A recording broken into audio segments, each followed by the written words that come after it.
Welcome back to the ML Sports Platter. It's all brought to you by Batavia Downs Gaming and RV Source of Central New York. Remember to buy, sell, rent, store, service your RV if you're in and around the Central New York area with my man Mike and the team. He's bringing in RVs left and right on a daily basis, so go check him out on all the social platforms. I brought on my good pal Dan Schlossberg. See him every year in Cooperstown. He's all over the spring training scene every year. He's a baseball insider on the national side, and of course, the first release publication of 2025. Here's the pitch, 2025 Inaugural Edition. You'll probably see it from shelves in bookstores, Amazon.com, Barnes & Noble, and everywhere else. And if you haven't gotten it, pick it up today. Dan, welcome aboard, buddy. Good to see you. Thanks, Mike. Great to talk to you again.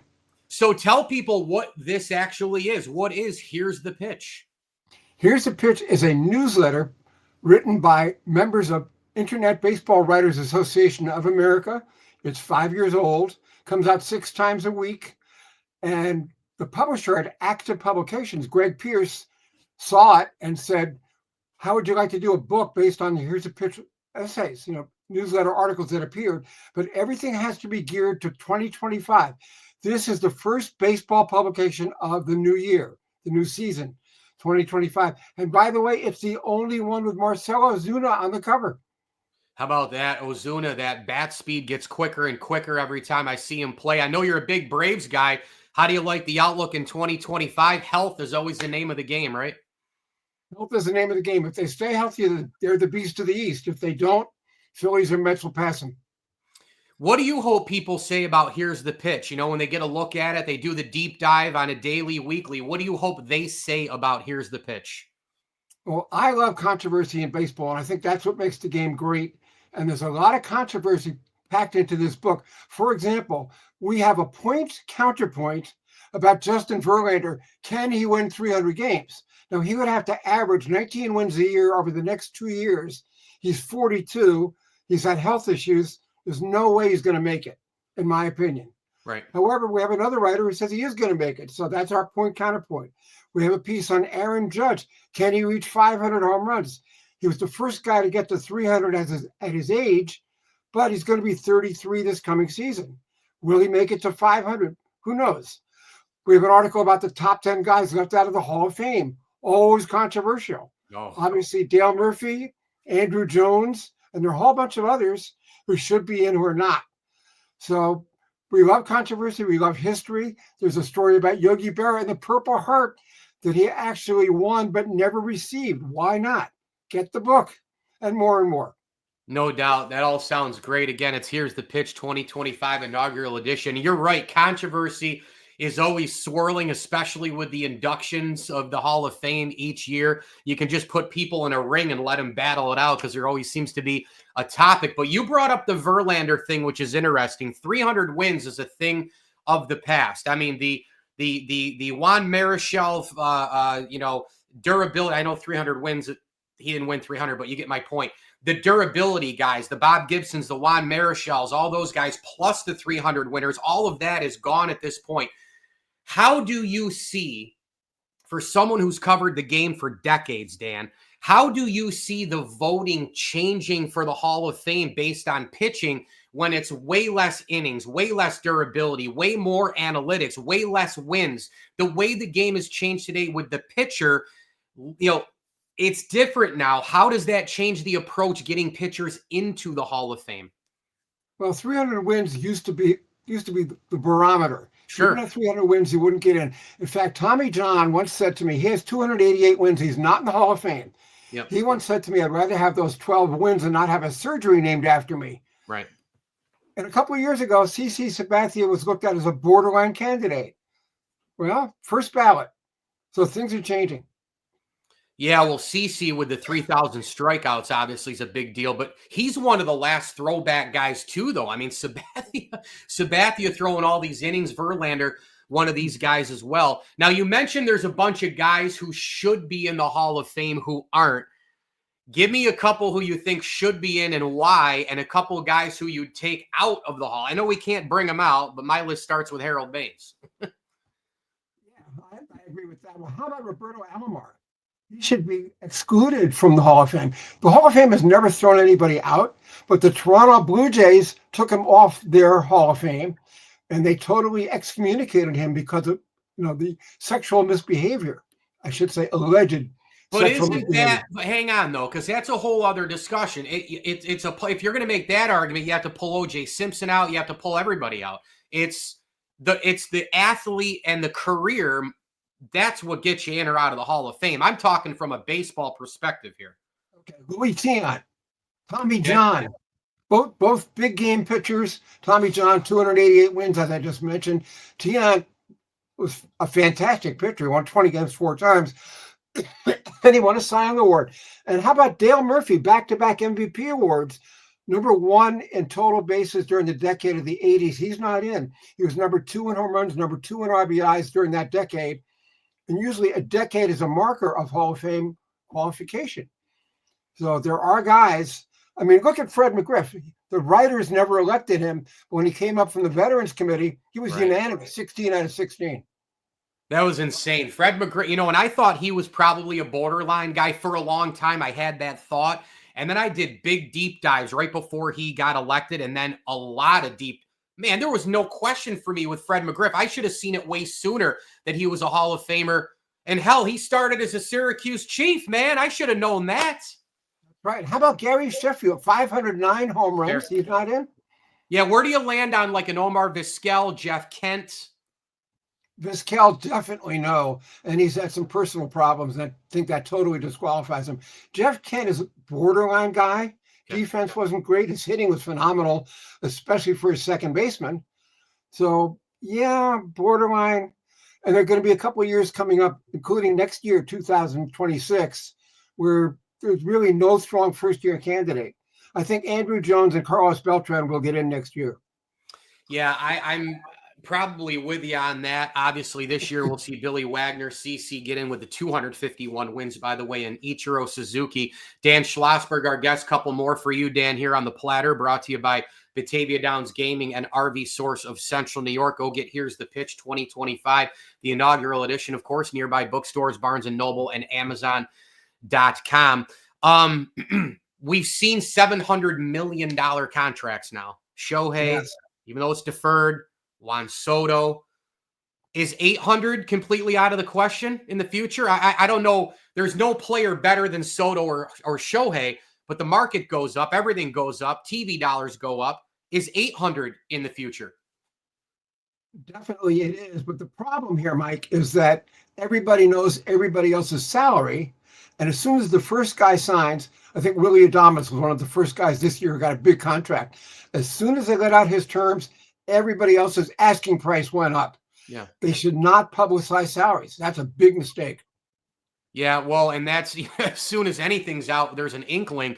I look at James Cook going on, Instagram saying he's worth 15 million. And I just, the social media part and the publicizing all that, I've looked at contracts kind of like from an old school kind of way, and I remember when Cashman and Jeter got into it, and Cashman and Bernie to a degree, as much as Bernie could get into anything. He's so chill. That stuff belongs behind closed doors, Dan. I'm sorry. You need to negotiate. You think you're worth this. Go in behind the doors and hash it out, man. The more it gets out there with these and with all the stuff, put it behind closed doors. I think both sides benefited from that. I still think that's an important old school value. Very much so. I mean, look, I used to work for an insurance company years ago. If everybody knew everybody else's salary, there'd be constant arguments. Oh, I'm worth more than that guy, or I'm worth more than that girl, or whatever. It's ridiculous. It's a bad idea. How do you remember Ichiro Suzuki as a player? A fantastic player, great speed, great arm. And the one thing that people don't remember about him, he won 10 consecutive Gold Gloves as an outfielder. There are only 5 outfielders who ever did it. Yeah. They're all in the Hall of Fame except for Andrew Jones. He's the only one not in the Hall of Fame yet. And the others are Mays, Clemente, and Griffey. Right, no doubt. In right field arms, I mean, I didn't live through Clemente, but Dan, I think by now we've known each other long enough, my appreciation of the history of the game and history of sports in general. I mean, voila, you just look around, right? But right field for my time, I mean, it was the right arm of Ichiro and the right arm of Vlad for me, right? I mean, that's as close as I ever probably got to Clemente, right? You tell me. I saw Clemente play, and I know you Rocky did. Colavito. Rocky Colavito had a rocket for an arm too, a bazooka. In fact, Colavito actually pitched and he got a win with the Yankees late in his career. He got a win in relief, That's right. and you can look that one up. And by the way, Ichiro pitched a couple of times too Yeah, with those the guys are. Marlins. Yeah, they're unbelievable. I want to, so back to the Hall of Fame thing for a second. One other thing that bothers me with this Hall of Fame thing, and I think the voting's got to be completely redone anyways. I think there's got to be better people voting. I think it has to be not just writers. I think a lot of people who have their market bias and don't see everything. I think there's a whole thing, and I've gone on and on about it. I'm not going to dive into that now. But one thing that has driven me nuts is no matter how someone gets in, there's now this precedent of, well, he got in, so he should get in. And he got in. Dan, we should say the name and know they're a Hall of Famer. I mean, you brought up Tommy John. You brought up Louis Tiant. I can make arguments for and against those guys. I think they're both borderline guys. I'm sorry, I do. But when you say Griffey and Mays and Koufax and Seaver and Jeter and on and on and on it goes, Honus Wagner, Gehrig, Ruth DiMaggio, and everybody, Frank Robinson and Musial, and Hank Aaron, your guy, there's no thinking. You shouldn't have to think about this. If you're a Hall of Famer, 1st to 8th to 10th, you're in the Hall of Fame, no matter what ballot, who you're. There's no thinking here, Dan. That's how it should be. It shouldn't sit. Well, Alan Trammell got in, put Lou Whitaker in. If you're a Hall of Famer, you should get in. Don't worry about everybody else. There's no thinking. You're a Hall of Famer, period. By the way, Whitaker should have been in before Trammell. Fine, but he's a much better all-around guy. And by the way, Andy Pettit should not be overlooked. He had almost exactly the same numbers as Sabathia. Sure. And again, Jack Morris's argument is postseason, he's the bulldog. And then, it's like, well, he has a high ERA. Okay, well, Andy Pettit, people go against Pettit because of the high ERA. But again, if you're a Hall of Fame, I don't want Pettit to get in because Jack Morris is in. I want Andy Pettit to get in because he should get in. Give me a couple of other storylines here for the season before I let you go. I'll give you the stage. Obviously, we've got Juan Soto in Queens, the Yankees and Dodgers trying to get back to the World Series with just enormous payrolls. Shohei going to hit the bump again around May. The AL, I think, is weak again. I think the path has never been more clear for the Yankees like it was last year. We'll see if there's some underdog teams. I got my eyes on Arizona maybe coming back a little bit now. They add Corbin Burns. Where do you land here across the bigs? I'll give it to you. And yeah, there's Vlad Jr. drama in Toronto as well. Well, the biggest problem in baseball right now is that 3 teams spent more money on free agency than the other 27 teams combined. And those are the 2 New York teams and the Dodgers. This is a major problem, and it's a reason we're going to have a lockout in 2027 that may cost us the whole season. Well, I gotta counter that a little bit. What if I told you that the NFL has a salary cap and they've had 10 Super Bowl winners in the last 25 years, and Major League Baseball doesn't have a salary cap and they've had 1 repeat champion since 2000 and 0 dynasties?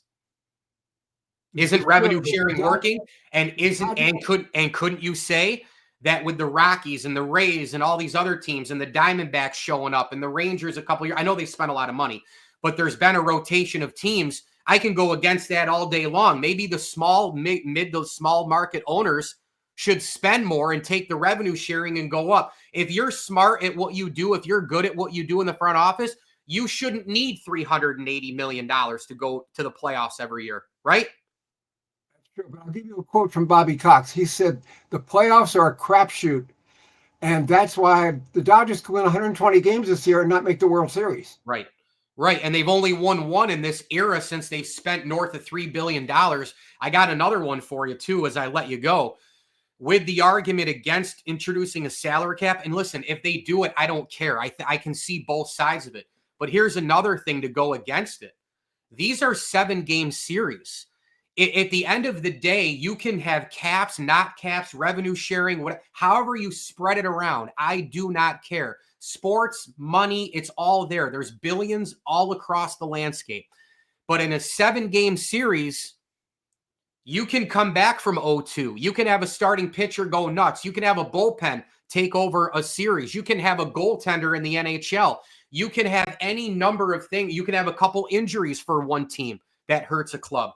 No matter what the payroll is and no matter what the salary caps are in all these other sports, and now college sports, to me, that's free agency now because of NIL. In one game, throw it out the window. Dan, I don't care about payrolls when you get into 7-game series. You can beat them with pitching defense. You can get breaks. You got chances once you get into the dance. If you spend enough and you're smart enough in a 7-gamer, you can beat another team. We saw the Diamondbacks do it 2 years ago. Well, that was a wild card World Series. We've had 3 World Series that were just wild card teams. And to me, those are not true champions. You have to be the best over 162 games. Dan Schlossberg, one of my favorites. Here's the pitch. Go get it. The Inaugural Edition 2025 style, all over the major online bookstore platforms like Amazon.com, your nearby Barnes & Noble as well. Dan, I'll see you in July in Cooperstown. Maybe before then. Keep up the great work, and good luck at all the spring training sites, my friend. Thank you, Mike. I appreciate it.